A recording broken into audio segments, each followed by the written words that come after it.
Welcome to the lesson, Earth's Days, Years, and Seasons. In this lesson, you will learn how Earth's changing position in space relates to hours of daylight and air temperatures in different locations on Earth. The vocabulary words for this lesson are rotation, day, revolution.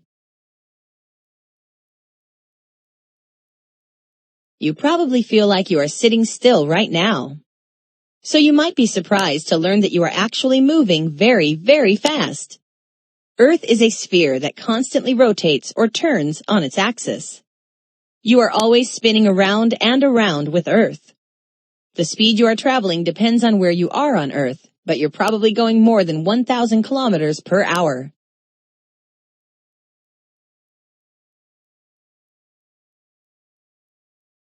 Rotation is the circular motion of an object around a central axis. The spherical Earth rotates on its axis in a counterclockwise direction, completing a full rotation every day, or 24-hour period. As Earth turns, areas on Earth move in and out of sunlight. This causes each area to experience a period of daylight and a period of nighttime during every 24-hour period. This video shows how Earth's rotation affects daylight and nighttime on Earth. Click play to watch the animation again.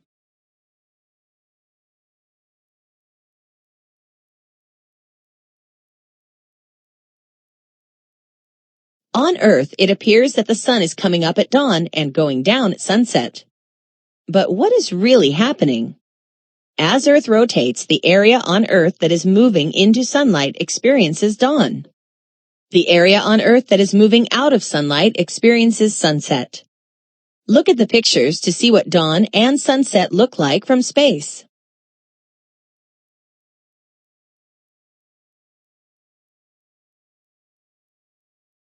At night, the stars seem to trace a big circle in the sky. But that's because you are viewing them from a rotating Earth.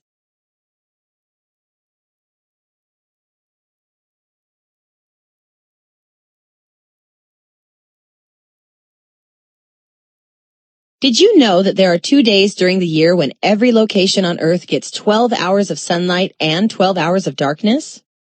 These days are called equinoxes, and they mark the beginning of spring and fall.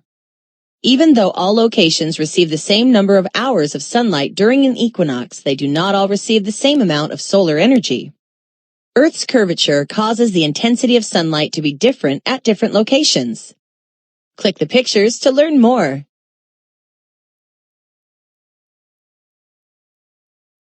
Sunlight shines directly on the equator during an equinox. This direct light delivers a lot of solar energy. This is one reason why areas near the equator are usually so hot.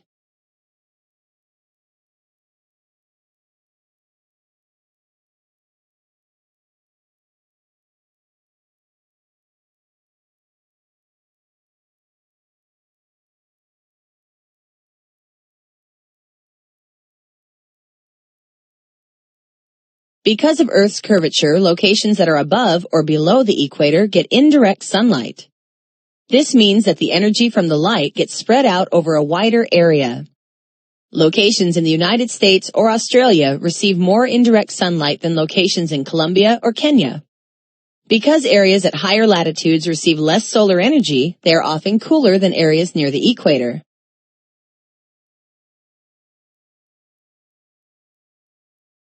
Sunlight gets very spread out in the Arctic and Antarctic regions. Even though these areas are receiving 12 hours of light, the light is very indirect and delivers much less solar energy to each location. This is one reason why polar areas are so cold.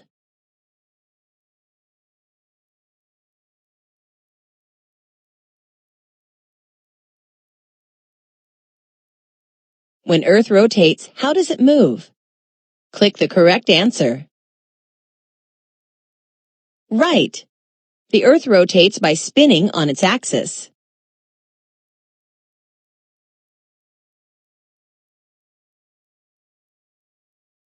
At noon during the spring equinox, why does the sun feel hotter at the equator than it does in Alaska?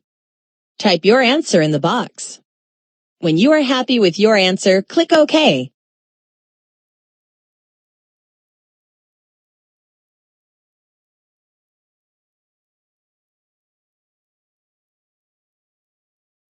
The curvature of Earth causes sunlight to be more direct at the equator than at higher latitudes. The sun feels hotter at the equator because solar energy is more concentrated at each location.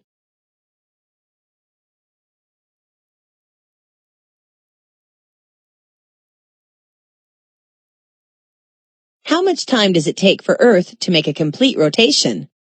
Click the correct answer.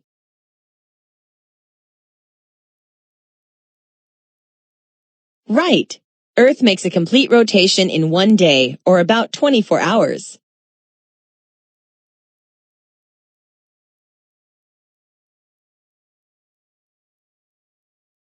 Now that you've explored the science behind our planet's days, let's take a quick check to remember the main points.